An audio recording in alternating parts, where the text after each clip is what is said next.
Okay, magandang araw mga ka-chicken. Nandito nga pala tayo ngayon para ibahagi ko sa inyo kung paano tayo magtimpla ng ating vitamins.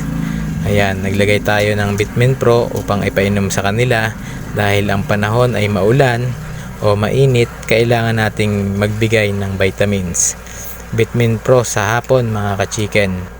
Ayan, meron tayong galon 1 at galon 2. Ang galon 1 natin ay para sa tubig at ang galon 2 ay para sa vitamins. At naglagay tayo dito ng label mga ka-chicken nang sa ganon, kung hindi man tayo ang magtitimpla ng vitamins ay meron silang palatandaan kung gaano ba karami ang tubig na inilalagay natin sa ating galon ng vitamins. Yan, ang galon 2 natin ay lagayan ng vitamins at ang galon 1 ay lagayan naman ng tubig. Siniswitch lang natin yan mga ka-chicken. Yan, meron tayong valve dyan. Yan, ino-open lang natin para pumasok ang vitamins. Yan, habang sarado naman ang galon 1 na nagsusupply ng tubig. Yan, papasok yan dyan sa ating PVC pipe at i-drain natin ang dating laman ng PVC natin. Ayan, kasi meron yan natitirang tubig.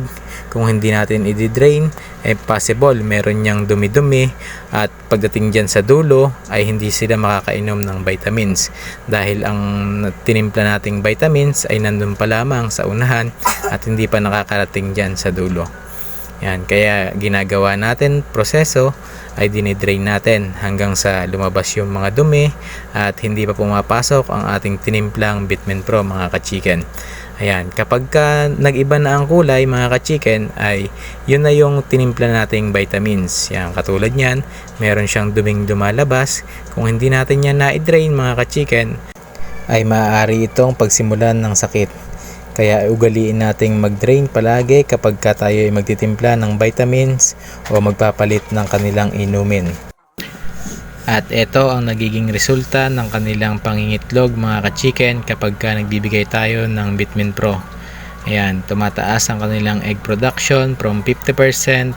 Ngayon ay umiitlog na sila ng 65%. Ayan, goods na yan mga ka-chicken para sa ating 28 weeks na mga decal white.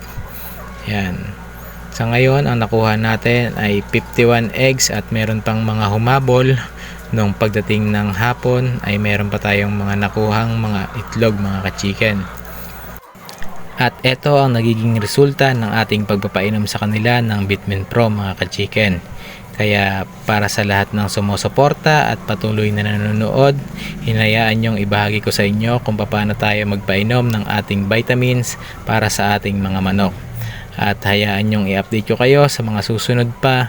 At maraming salamat sa patuloy na pagsuporta. Maraming salamat.